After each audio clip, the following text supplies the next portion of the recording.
video, why big corporations making billions in people's lives don't want you to have the artificial kidney. The number, I have mentioned this before, is approximately 10 million.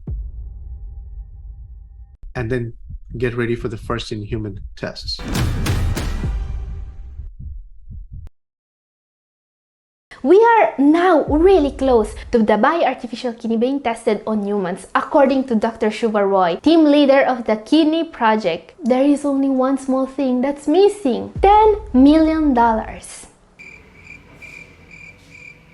Gathering here, there are huge news about the artificial kidney I want to show you today. The artificial kidney will be already here if it wasn't for a small problem, but it can be solved. I have mentioned this before, is approximately 10 million. And then get ready for the first in-human tests. Yes, they just need $10 million, and in a short time, they will be able to start testing the bio-artificial kidney on humans. And guys, this is not the only news about the artificial kidney I want to show you today, so stay tuned. Don't miss a second of this video. By the way, some of my videos are being hidden from YouTube, so you should better watch today's video as soon as possible. It's not going to last forever. Now guys, for those of you that don't know about the bio-artificial kidney from UCSF, we are talking about a real bio-artificial organ here. An organ made both artificial parts and lab-made human kidney cells. Amazing, isn't it? Once ready, it will be able to do the job of the kidneys completely. It will only be powered by the human body without the need for medicines to prevent rejection, and it will guarantee that the patient will stay dialysis-free on the long term. By the way, this is the real finished product that's already being tested in the labs. Now, the human kidney does way more than just filtering the blood. It's involved in many essential processes such as assisting with blood pressure and hormone production. That's why there's also a second component in the bio-artificial kidney, the bioreactor.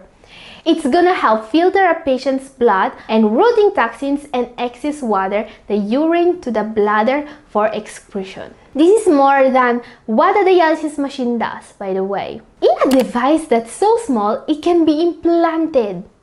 Yes, it's a revolutionary invention. All they need right now is the FDA approval for testing the completed bio-artificial kidney on humans.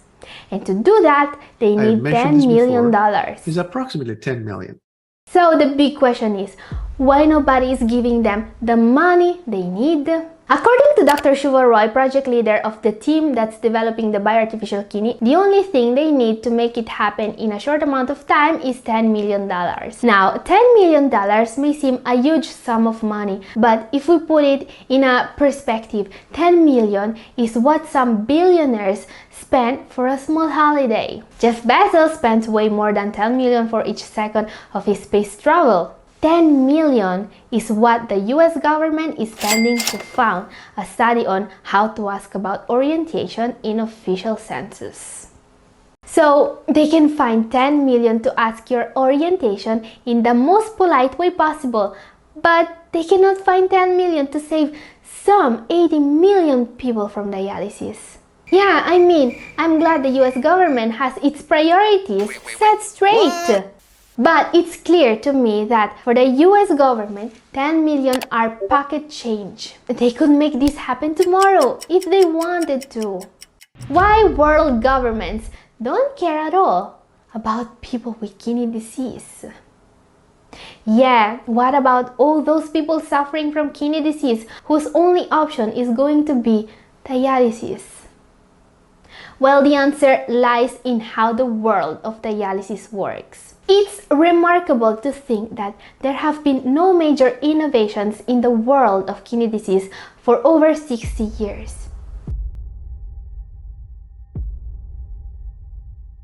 Fact: if a kidney disease patient from the 70s would time travel to today to do dialysis, the situation he would find will not be very different to what he's used to. We are now in 2022, and do you know what changed in the way the dialysis machine works since the 70s? Nothing changed.